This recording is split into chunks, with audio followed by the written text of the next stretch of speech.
નમસ્કાર મિત્રો, વિડીયોમાં તમારું સ્વાગત છે। જી હા મિત્રો, અત્યારે હાલના મોટા અને મહત્વના સમાચાર સામે આવી રહ્યા છે। તો મિત્રો, સમાચારમાં વાત કરીએ તો અમરેલી જિલ્લાના ધારી બગસરા રોડ પર હામપુરા ગામ નજીક બે બાઇક સામસામે અથડાયા હતા। ગોઝારો અકસ્માત સર્જાયો હતો। બે મોટરસાયકલ સામસામે પ્રચંડ વેગે આવતા સર્જાયેલા અકસ્માતમાં બે વ્યક્તિઓના કરુણ મોત નીપજ્યા છે, જ્યારે અન્ય 3 લોકો ગંભીર રીતે ઇજાગ્રસ્ત થયા છે। આ બનાવમાં મળતી વિગતો મુજબ હામપુર અને બંને બાઇક વચ્ચે ટક્કર એટલી જોરદાર હતી કે અવાજ સાંભળી આસપાસના સ્થાનિકો તુરંત દોડી આવ્યા હતા।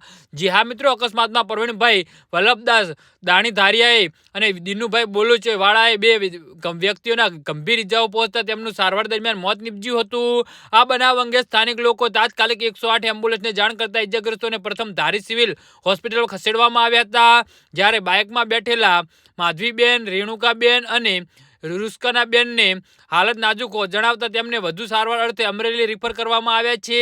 આ ઘટનાની જાણ થતાં ધારી પોલીસનો કાફલો સિવિલ હોસ્પિટલ પહોંચ્યો હતો અને મૃતદેહને પોસ્ટમોર્ટમ અર્થે ખસેડી અકસ્માત અંગે ગુનો નોંધી આગળની કાર્યવાહી હાથ ધરી હતી। આ ઘટનાના પગલે પંથકમાં એરાટી વ્યાપી ગઈ છે। જી હા મિત્રો, તો આના વિશે તમારું શું કહેવું છે તો નીચે અમારી કમેન્ટ બોક્સમાં જરૂરથી જણાવજો। ધન્યવાદ।